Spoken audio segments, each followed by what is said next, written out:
Melati kuntung tumbuh melata, sayang merbah di pohon cemara.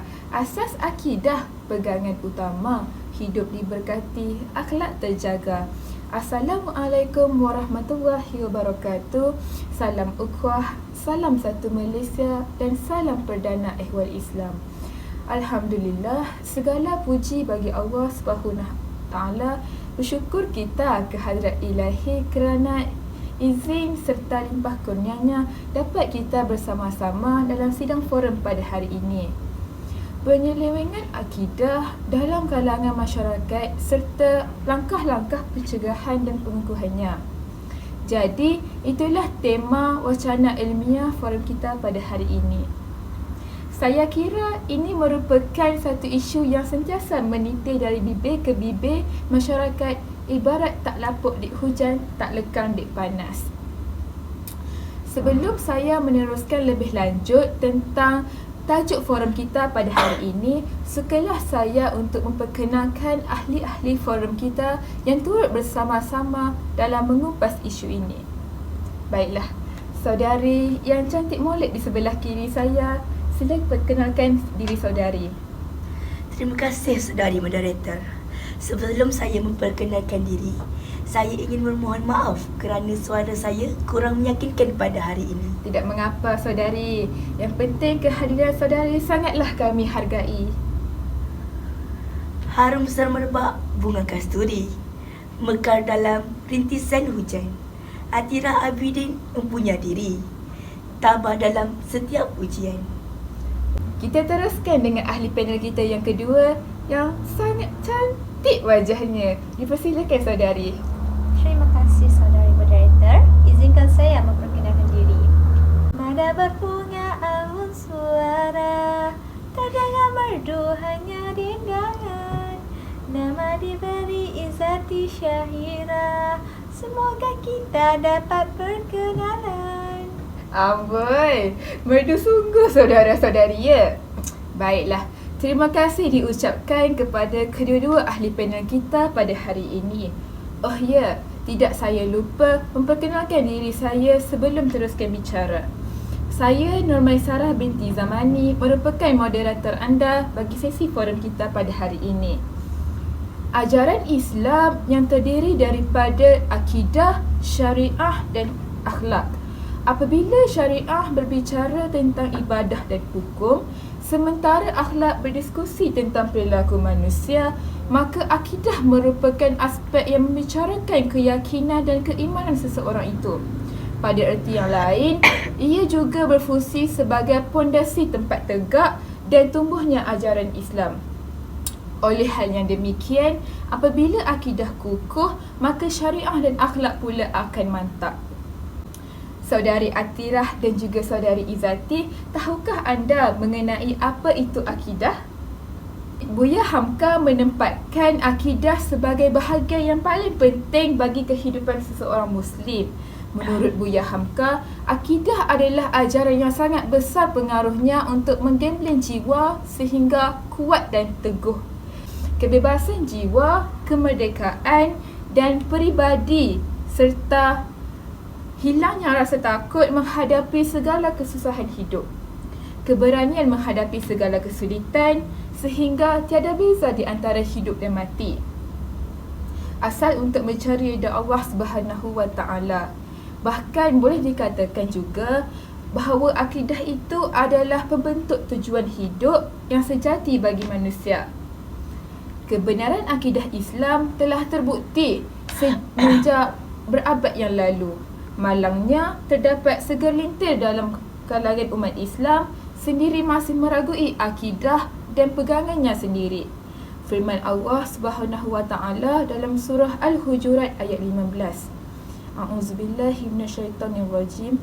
Innamal mu'minuna allazina amanu billahi wa rasulihi summa lam yartabu wajahadu bi amwalihim wa anfusihim fi sabilillah ulaika humus shadiqun.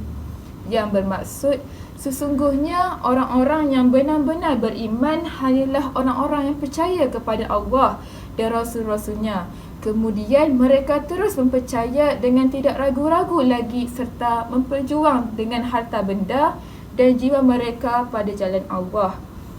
Mereka itulah orang-orang yang benar pengakuan imannya. Baiklah, seterusnya saya teruskan hujah saya pada hari ini kepada ahli panel kita yang pertama. Silakan saudari. Terima kasih kepada saudari moderator kerana memberi peluang kepada saya untuk menyampaikan buah fikiran saya tentang penyelewengan agama. Seperti mana saudari moderator beritahu tadi, penyelewengan agama ini bermaksud suatu ilmu yang diajar dan disebarkan secara rahsia mahupun secara meluas kepada orang ramai yang menyimpang daripada kebenaran yang asal. Antara contoh penyelewengan agama ialah ajaran sesat. Ajaran sesat ini suatu amalan yang diperkenalkan yang sama sekali tidak pernah dibawa oleh Rasulullah, dan dia sangatlah bercanggah dengan agama Allah, iaitu agama Islam.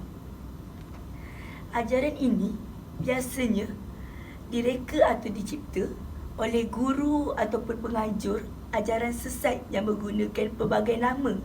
Sebagai contoh, ajaran Ayah Pin ataupun ajaran Kerajaan Langit. Bercakap mengenai ajaran Ayah Pin, kepercayaan ajaran amalan dan pegangan Ayah Pin atau nama sebenarnya ialah Arifin bin Muhammad adalah karut, palsu, sesat lagi menyesatkan yang bertentangan dengan ajaran Islam. Antara ajaran Ayah Pin ialah kepercayaan, ajaran, amalan dan pegangannya mengandungi unsur kesatuan yang menganggap semua agama ialah benar. Selain itu, Ayah Pin juga berkata memuji-muji Ayah Pin dengan bersyair atau bernazam lebih afdal daripada berzikir atau solat. Akhir sekali, contoh ajaran Ayah Pin ialah Ayah Pin mendakwa mengetahui perkara-perkara raib, iaitu perkara-perkaranya hanya diketahui oleh Allah seperti syurga dan neraka. Tetapi apa yang peliknya, ajaran ini mempunyai banyak pengikut daripada zaman dahulu sehingga sekarang. Apa pendapat saudari moderator tentang ajaran sesat ini? Saya sangat bersetuju dengan pendapat yang dilontarkan oleh saudari Atirah sebentar tadi. Setahu saya, ada juga ajaran sesat yang terkenal, iaitu ajaran Matahari Taslim. Ajaran ini diasaskan oleh Haji Muhammad Syafi'i. Dia menganggap bahawa dirinya sebagai Rasul setelah kewafatan Nabi Muhammad SAW. Ajaran ini juga menganggap ibadah haji hanyalah cukup atau sekadar sah apabila mendaki bukit di Bayan Lepas. Apa yang lebih teruk lagi, dia mentafsir Al-Quran mengikut nafsu dan menolak beberapa perkara gaib seperti syurga dan neraka. Bukan itu sahaja, saudari Atirah dan juga saudari Izzati. Terdapat banyak lagi ajaran yang sesat tersebar di seluruh dunia.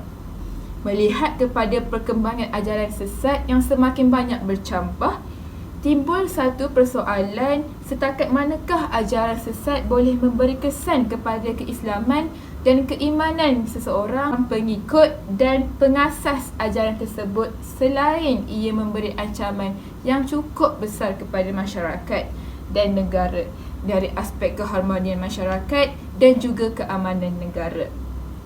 Perlu ditegaskan bahawa isu ajaran sesat bukanlah satu isu yang boleh dipandang ringan dan ditangani secara sambil lewat sahaja.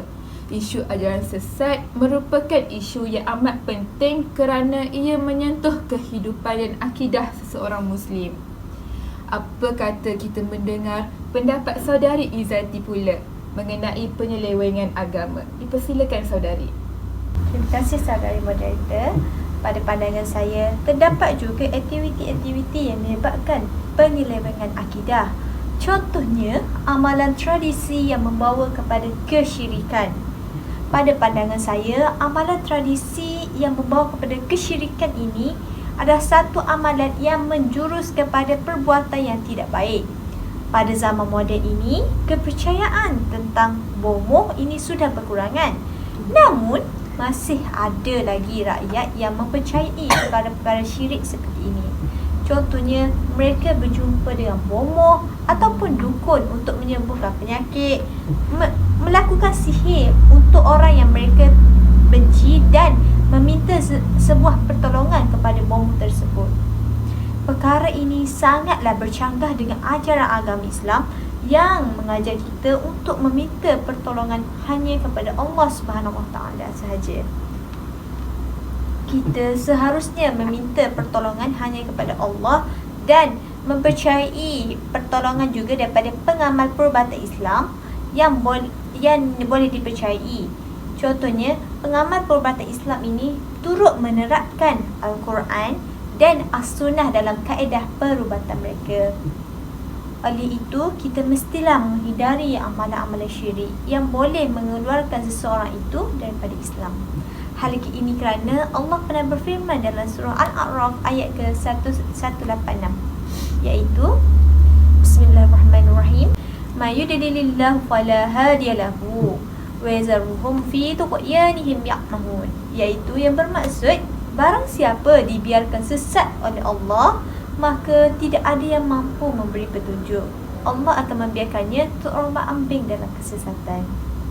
Adakah saudara Atirah bersetuju dengan pandangan saya? Saya sangat bersetuju dengan hujah yang diberikan oleh saudari Izzati sebentar tadi. Bukan itu sahaja. Zaman dahulu, mereka menggunakan khidmat jin untuk menjaga keturunan atau keselamatan mereka. Perkara ini berlanjutan sehingga kini. Dan apa yang lebih teruk, jin-jin ini mencari pewaris untuk menjaga mereka dan sekaligus menyesatkan umat Islam. Selain itu, contoh-contoh penyelewengan agama yang lain ialah berkenaan dengan hadis palsu. Hadis palsu bermaksud hadis yang direka oleh periwayatnya yang meniru sabda Nabi Muhammad secara dusta, sedangkan baginda tidak bersabda demikian. Kini telah banyak hadis palsu yang tersebar luas sehingga kita tidak dapat membezakan hadis palsu dan benar. Kita sebagai umat Islam harus menyelidik tentang hadis ini dari sumber yang sahih. Berbalik kepada saudari Izzati. Ya, betul itu saudari Atirah. Pada zaman sekarang, hadis palsu sudah tersebar luas sehingga kan masyarakat sekarang sudah tidak tahu sama ada hadis tersebut palsu maupun tidak. Antara contoh hadis palsu ialah kebersihan itu separuh daripada iman, yang sebetulnya ialah suci sebahagian daripada iman. Kita seringkali mendengar hadis ini mengenai kebersihan sesuatu tempat. Ada lagi hadis palsu seperti awal Ramadan itu rahmah, pertengahannya keampunan dan penghujungnya pembebasan api neraka. Adakah terdapat lagi contoh-contoh tentang penyelewengan akidah? Ya, mestilah ada. Adakah saudari moderator tahu ada penyelewengan agama dalam bentuk tarikat? Oh ya ke? Maksudnya, mereka mendekatkan diri kepada Allah sehingga tidak lagi kepada syariat Islam dan menganggap guru sebagai suci dan menyucikan dosa. Sebagai contoh pengamalan silat, bukan saya mahu mengata para pengamal silat ini salah, tetapi yang salahnya apabila mereka terlalu mengagung-agungkan gurunya sehingga lupa ataupun bercanggah daripada ilmu agama yang sebenar. Mereka beranggap bahawa setia ataupun mengikut perintah gurunya akan menyelamatkan mereka dan menganggap silat ini sebagai satu alat untuk menyelamatkan hidup mereka. Padahal pertolongan Allah dan penjagaan Allah itu ialah sesuatu yang Perlu benar. kita percaya. Ya, betul. Betul itu Saudari Atirah. Saya sangat bersetuju dengan pendapat Saudari Atirah dan juga Saudari Izzati. Baiklah, kita sudah dengar tentang penyelewengan akidah dalam kalangan masyarakat kita pada hari ini. Seterusnya, kita teruskan lagi dengan tajuk kita yang kedua, iaitu langkah-langkah pencegahan dan pengukuhan kepada penyelewengan akidah. Saya teruskan hujah kita dengan Saudari Izzati. Dipersilakan. Terima kasih saudari moderator. Sebelum saya melanjutkan forum kita tentang langkah-langkah pengukuhan akidah, penting bagi kita mengetahui mengapa kita perlu memantapkan akidah dalam diri dan jiwa kita. Hal ini kerana akidah dapat membentuk kepribadian Muslim yang sejati dan melatih diri supaya berpegang teguh kepada Islam, di mana ajaran Islam menyentuh aspek ibadah, syariah dan juga akhlak sebagai panduan untuk menjalani kehidupan. Bagi langkah pengukuhan akidah yang pertama adalah kita perlulah istiqamah dalam beriman dan juga beribadah. Berdasarkan surah Maryam ayat ke-36, wa innallaha rabbi wa rabbukum fa'buduh haza siratul mustaqim, dan sesungguhnya Allah itu Tuhanku dan Tuhanmu, maka sembahlah dia. Sembahlah dia. Ini adalah jalan yang lurus. Istiqamah membawa makna iaitu berdiri teguh di atas jalan Islam dalam segenap ruang kehidupan sama ada dari sudut akidah dan pegangan. Istiqamah juga membawa kepada amalan, pandangan hidup, perjuangan dan sebagainya, iaitu tidak berganjak sedikit pun dari jalan tersebut walaupun terdapat pelbagai godaan dan rintangan. Hadis ini antara ungkapan yang ringkas dan padat, di mana Rasulullah juga bersabda bahawa sesungguhnya orang yang berkata Tuhan kami adalah Allah dan kemudian mereka beristiqamah dan tidak berpaling dari tauhid dan berterusan. Contoh amalan yang perlu dilakukan secara istiqamah adalah solat 5 waktu, kerana solat itu merupakan tiang agama serta rukun Islam yang wajib ditaati oleh umat Islam. Sekiranya kita mempunyai semangat istiqamah dalam diri, kita tidak akan mudah terpengaruh dengan sesuatu yang akan merosakkan dan menjejaskan akidah kita. Jelaslah sebagai umat Islam yang sejati, kita perlulah tetap teguh di atas landasan tauhid dan mentaati Allah sehinggalah menemui ajal. Itu sahaja daripada saya. Teruskan dengan saudara moderator. Sungguh bijak pandangan saudari sebentar tadi. Baiklah, seterusnya bagi saya pula langkah-langkah pencegahan dan pengukuhan penyelewengan akidah. Selain itu, kita mestilah sentiasa mendalami pengetahuan dan ilmu keagamaan agar pengaruh-pengaruh dari luar tidak dapat mempengaruhi kita. Dalam suasana dunia yang semakin canggih kini, kita tidak terlepas daripada menerima pelbagai pengaruh sama ada baik maupun buruk. Kenyataannya sekarang, ramai manusia yang bertambah cerdik, bijak dan pandai sehinggakan kepintaran mereka itu digunakan untuk membuatkan diri mereka terkenal. Ada juga segelintir manusia yang terlalu pandai menganggap mereka sebagai Tuhan, Rasul dan utusan-utusan Tuhan. Dengan mendalami pengetahuan agama, kita dapat menepis kenyataan ini agar tidak terpengaruh dan dalam masa yang sama akan meningkatkan kepercayaan serta keimanan kita kepada Allah Subhanahu Wa Taala. Jadi, saya teruskan hujah saya kepada saudari Atirah. Terima kasih kepada saudari moderator. Pada pendapat saya, antara langkah-langkah untuk mencegah penyelewengan agama ialah kita perlu menanamkan akidah dalam diri anak-anak. Menurut Dr. Syahrin Nasution, sejak anak itu pandai bercakap, lebih kurang umur 2 ke 3 tahun, ibu bapa sudah boleh mengajar mereka mengucapkan kalimah seperti Bismillah sebelum melakukan kerja, Alhamdulillah selepas selesai makan minum, atau Astaghfirullahalazim ketika terlanjur membuat kesalahan.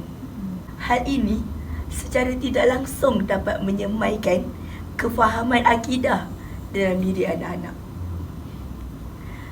Selain itu, ibu bapa perlu mendidik dan mengasuh anak-anak dengan membuat perkaitan antara aktiviti harian dengan ilmu akidah.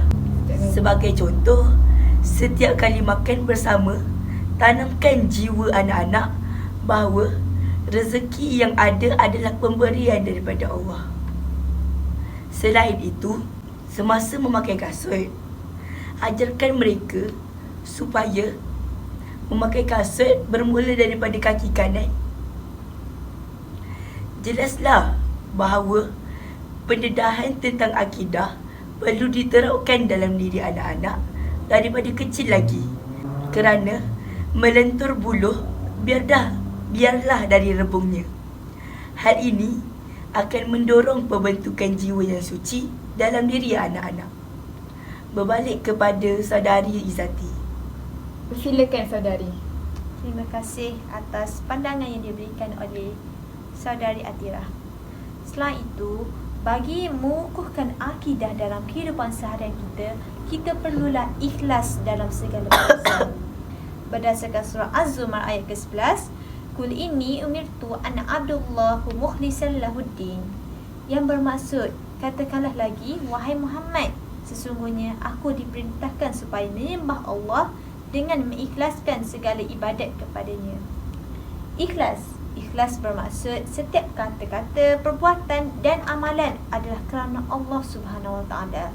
Sifat itu menjadi syarat kepada Allah Subhanahu Wa Taala untuk menerima segala amal ibadat yang dilakukan.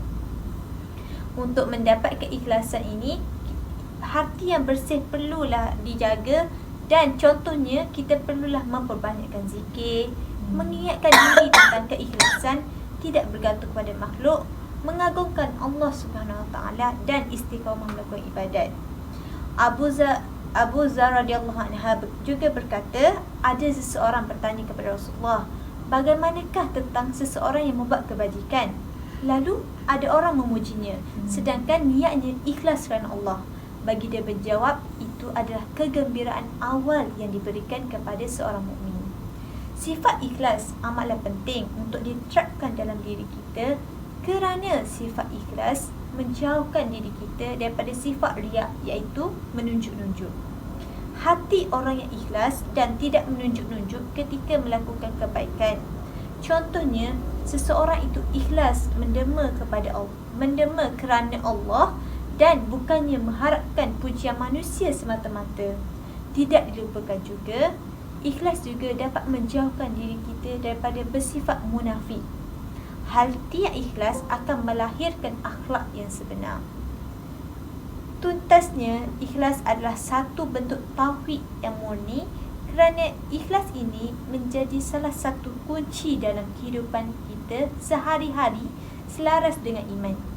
Sikap ikhlas lahir dari kesungguhan untuk mencari jalan kedamaian di dunia dan akhirat, serta didorong oleh kehendak yang kuat untuk mendekati Allah. Dalam hal ini, keikhlasan adalah penting dan merupakan kepercayaan kita kepada ketauhidan Allah Subhanahu Wa Taala, sekaligus mendorong pembentukan akidah yang mantap. Itu sahaja ulasan saya berkaitan dengan langkah memperkukuhkan akidah. Seterusnya, saya menyerahkan forum ini kepada saudari Atira. Terima kasih kepada saudari Izzati. Pada pendapat saya, kita haruslah sentiasa memohon keampunan kepada Allah. Memohon keampunan kepada Allah juga boleh mengukuhkan akidah seseorang. Dalam kehidupan harian kita tidak pasti sama ada kita melakukan dosa ataupun tidak. Contohnya, dalam melakukan amalan seperti solat, belum tentu solat kita khusyuk ataupun diterima oleh Allah. Jadi, dengan meminta ampun kepada Allah, sekurang-kurangnya dapat mengurangkan dosa atau menambah pahala. Sedangkan Nabi Muhammad yang maksum dan tidak mempunyai dosa juga selalu beribadat kepada Allah. apatah lagi kita, hamba-Nya yang sering melakukan dosa dan sentiasa melakukan dosa. Sekiranya kita memohon keampunan daripada Allah, jiwa kita akan menjadi tenang dan urusan seharian kita akan dipermudahkan oleh Allah. Pemantapan akidah dimulai dengan keyakinan dalam hati, percakapan dengan lidah dan beramal dengan perbuatan sebagai bukti kesempurnaan iman. Sebagai umat Islam, kita perlulah sentiasa memohon kepada Allah agar dosa-dosa kita diampuni dan kita mempunyai sifat keteguhan dalam jihad demi agama Islam, supaya keutuhan iman dalam diri kita berada di tahap yang paling tinggi, sekaligus dapat membendung diri daripada membuat perkara-perkara yang bercanggah daripada agama Islam. Adakah saudari moderator bersetuju dengan pendapat saya? Saya juga sangatlah bersetuju dengan hujah yang dilontarkan oleh saudari Atirah dan juga saudari Izzati sebentar tadi. Terima kasih diucapkan kepada kedua-dua ahli panel forum kita pada hari ini. Yang penting, perkongsian hari ini dapat memberi manfaat dan membuka minda para pejuang agama Islam mengenai akidah seseorang Muslim. Jadi, penonton sekalian, kita telah pun mendengar kupasan ahli panel forum kita mengenai penyelewengan akidah dalam kalangan masyarakat dan langkah-langkah pencegahan serta pengukuhannya. Tuntasnya, kita sebagai umat Islam yang beriman perlulah mempunyai akidah yang kukuh dalam diri agar dapat memantapkan jati diri Muslim yang sejati. Jadi, sekian ini sahaja daripada kami bertiga mengenai tajuk kita pada hari ini. Wabillahi taufiq wal hidayah. Assalamualaikum warahmatullahi wabarakatuh.